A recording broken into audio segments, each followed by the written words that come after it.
Hello दोस्तों, आज हम लोग फिर से इलेक्ट्रॉनिक विन्यास बताने जा रहे हैं। आपको पिछले वाले क्लास में बताया था इलेक्ट्रॉनिक विन्यास, वो भी बहुत ही कम समय में, वो भी शॉर्ट ट्रिक के द्वारा, जिसका नाम रखा गया था ब्रह्मास्त्र। ब्रह्मास्त्र का मतलब ये है कि आपको कम समय में इलेक्ट्रॉनिक विन्यास सीखना। और उसी वीडियो मैंने जिक्र किया था कि क्रोमियम और कॉपर का इलेक्ट्रॉनिक विन्यास आपको अगले वाले वीडियो में बताएंगे। तो आज हम लोग पढ़ रहे हैं, काफ़ी बच्चों का डिमांड था सर क्रोमियम और कॉपर को बता दीजिए कि जो कि ये थोड़ा सा अपवाद का है, अपवाद टाइप का है, ये हमको समझ नहीं आता है। तो आज आप लोग को सिखाने जा रहे हैं क्रोमियम और कॉपर का इलेक्ट्रॉनिक विन्यास। तो सबसे पहले हम लोग सीखते हैं किसका, क्रोमियम का।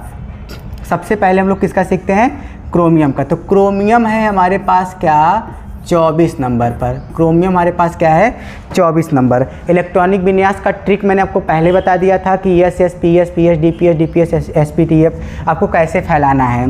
तो एक बार मैं यहाँ पर फिर से बता दे रहा हूँ कि मेरे पास 4 ब्लॉक है, S P D F S P D F. इसी के द्वारा हम लोग एस पी डी एफ के द्वारा ही क्या करेंगे, इसको फैलाएंगे। तो पिछले वाले क्लास में मैंने आपको बताया था, इस वाले क्लास में डायरेक्ट रख रहा हूँ। तो चलिए फैला देते हैं। यस यस, 2 4 इलेक्ट्रॉन ख़त्म, फिर से पी यस 10 10 2 12 इलेक्ट्रॉन ख़त्म, फिर से पी यस 12 6 18 और 2 20 इलेक्ट्रॉन ख़त्म। फिर से हमारे पास आ जाएगा डी, और डी के ऊपर कितने रखेंगे, 4 इलेक्ट्रॉन। तो हो जाएगा आपका 24 इलेक्ट्रॉन हो जाएगा दोस्तों, ठीक है। अब यहाँ पर टोटल 24 इलेक्ट्रॉन हो गए। तो अब इसके नंबरिंग कर देते हैं। यस की काउंटिंग 1 होती है, 1 यस 2 यस 3 यस 4 यस।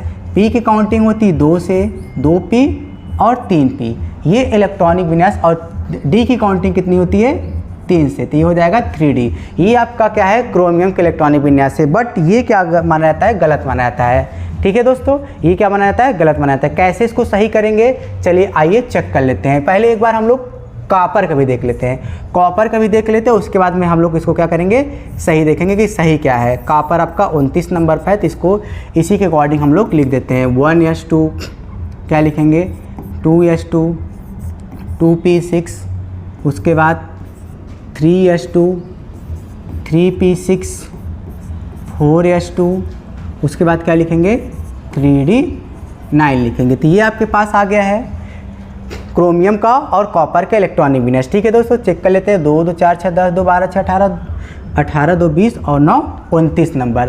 तो इसका रूल समझ लीजिए कि ये गलत कैसे माना जाता है, इसका रूल समझा दे रहे हैं आपको। तो आपको सबसे पहले आपको क्या लेना है, क्या लेना है आपको, सबसे पहले हम लोग को लेना है डी ब्लॉक। डी ब्लॉक का जो कक्षक होते हैं, डी ब्लॉक के जो कक्षक होते हैं वो कितने होते हैं, 1 2 3 4 5 होते हैं। 5 में इसमें कितने इलेक्ट्रॉन भरे जाएंगे, 10। 1 electron 2 electron 3 electron 4 electron 5 electron. और फिर अगला कितने भरे जाएंगे, 6 7 8 9 10। अगर डी ब्लॉक में कंप्लीट इलेक्ट्रॉन भरे गए हैं तो उसको हम लोग मानते हैं स्टेबल। क्या मानते हैं, स्टेबल। और डी ब्लॉक में अगर वही आधे इलेक्ट्रॉन भरे, 1 2 3 4 5 कक्षक है, अगर आधे इलेक्ट्रॉन भरे हैं 1 2 3 4 5 इलेक्ट्रॉन भरे हुए हैं दोस्तों, तो हम लोग इसको मानेंगे क्या, नॉन स्टेबल। इसको क्या मानेंगे, नॉन स्टेबल। तो हमारे जो इलेक्ट्रॉन्स भरे जाएंगे वो या तो स्टेबल होने चाहिए या क्या होने चाहिए दोस्तों, नॉन स्टेबल होना चाहिए।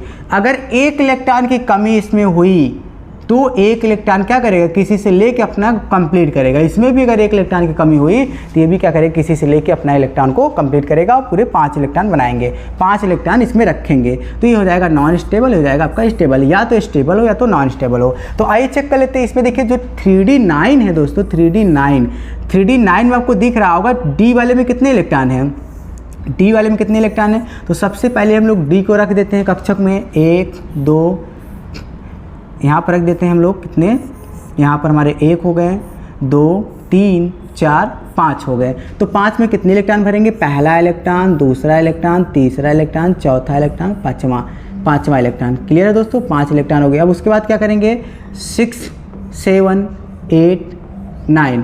अब बताओ दोस्तों, ये तो ना तो स्टेबल के अंतर्गत आ रहा है ना तो नॉन स्टेबल के अंतर्गत आ रहा है। क्लियर है। अब ये किसका है, ये आपका D9 का है। अब उसके बगल में कौन है, यस पर 2 है, तो यस पर अधिकतम इलेक्ट्रॉनों की संख्या कितनी होती है, 2 होती है, तो 2 रखा गया इसमें 2 है, इसमें 9 है। तो क्या करेगा, ये अपना एक इलेक्ट्रॉन क्या करेगा, इसको शेयर कर देगा। जब अपना एक इलेक्ट्रॉन इसको शेयर कर देगा तो इसके पास हो जाएगा कितना, इसके पास हो जाएगा 1 इलेक्ट्रॉन और इसके पास हो जाएगा आपका, इसके पास हो जाएगा 10 इलेक्ट्रॉन। तो ये आपके दोनों क्या हो जाएंगे, संतुष्ट हो जाएंगे। ये स्टेबल हो जाएगा, ये नॉन स्टेबल हो गया, जैसा कि आपको पहले बताया था, या तो स्टेबल होना चाहिए तो नॉन स्टेबल होना चाहिए। अब चेक कर लीजिए यहाँ पर, ये हो जाएगा आपका क्या, ये हो जाएगा आपका स्टेबल। तो हम इसको फिर से ऐसे लिख सकते हैं 1s2 2s2 2p6 3s2 3p6 4s2 और यहाँ पे लिख देंगे हम लोग दोस्तों क्या, 3d10। इस तरीके से हम लोग क्या करेंगे, कॉपर का इलेक्ट्रॉनिक विन्यास करेंगे, इस तरीके से 3d10। और यहाँ पर देखिए दोस्तों, यहाँ पर मैंने क्या लिखा, 4s2 लिख दिया, तो यहाँ 2 नहीं, यहाँ कितना मिला है हमको, एक इलेक्ट्रॉन, यहाँ पर एक इलेक्ट्रॉन शेयर कर दिया है, तो यहाँ पर आपका 2 नहीं, यहाँ पर कितना हो जाएगा दोस्तों, 4s1 हो जाएगा। क्लियर है दोस्तों, इस तरीके से होगा। और हम लोग आगे देखते हैं, इसमें भी चेंज करते हैं, 1s2 2s2 2p6 3s2 3p6 4s2 3d। अब देखिए, अगर ये अपना एक इलेक्ट्रॉन अगर शेयर कर देगा, अगर ये अपना एक इलेक्ट्रॉन इसको शेयर कर देगा तो इसके ऊपर हो जाएगा 4s1 और इसके ऊपर हो जाएगा 5। देख लीजिए दोस्तों, मैंने आपको बताया था डी वाले में अधिकतम या तो स्टेबल या तो नॉन स्टेबल। तो देखिए इसमें 5 कक्षाएं होती हैं, 1 2 3 4, और ये हो जाएगी आपकी 5।